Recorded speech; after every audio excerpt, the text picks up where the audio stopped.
Hello दोस्तों, Dalip Hindi short and classes में आपका हार्दिक स्वागत है।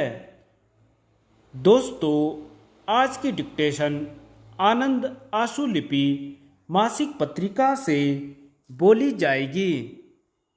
डिक्टेशन की गति 80 शब्द प्रति मिनट होगी।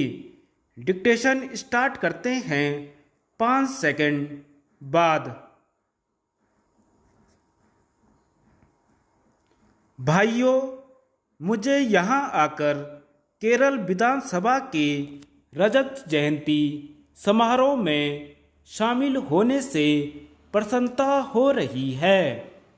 मैं जानता हूँ कि केरल के लोगों के लिए यह बहुत महत्वपूर्ण अवसर है।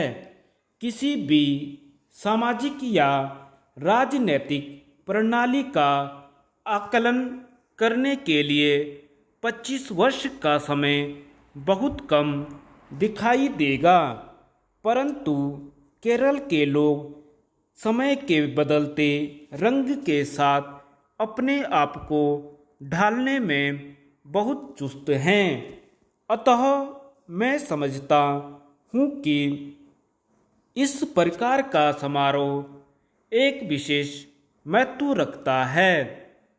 केरल के सुंदर हरे भरे नज़ारों ने मेरा मन मोह लिया है और मेरे लिए इस राज्य में आना हमेशा खुशी की बात होती है। केरल की सुंदरता में पर्वतों, नदियों और समुद्र का एक अनुपम सामंजस्यता निखार है। केरल के पर्यटक स्थलों को अंतर्राष्ट्रीय ख्याति भी मिल चुकी है और वह दुनिया भर के यात्रियों को आकर्षित कर रहे हैं। केरल की अपनी एक संस्कृति है।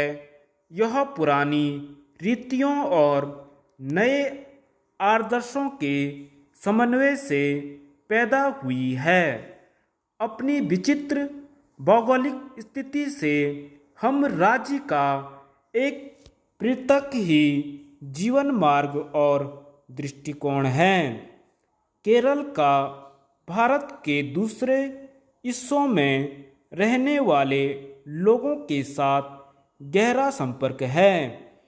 कई जातियों और लोगों ने समुद्र और पहाड़ों को पार करके केरल की धरती पर पांव रखा और यहाँ के वासियों के साथ राजनीतिक और धार्मिक संबंध स्थापित किए। केरल की संस्कृति की संपन्नता, विविधता और अनेकता का यही कारण है। केरल का सांस्कृतिक स्वरूप बहुत ही गौरवमय है और इस राज्य के लोगों की लगन ने इन्हें मानवीय गतिविधि के कई क्षेत्रों में सफलता के शिखरों पर पहुंचने में मदद दी। हालांकि केरल राज्य जैसे हम जानते हैं 1956 में स्थापित हुआ।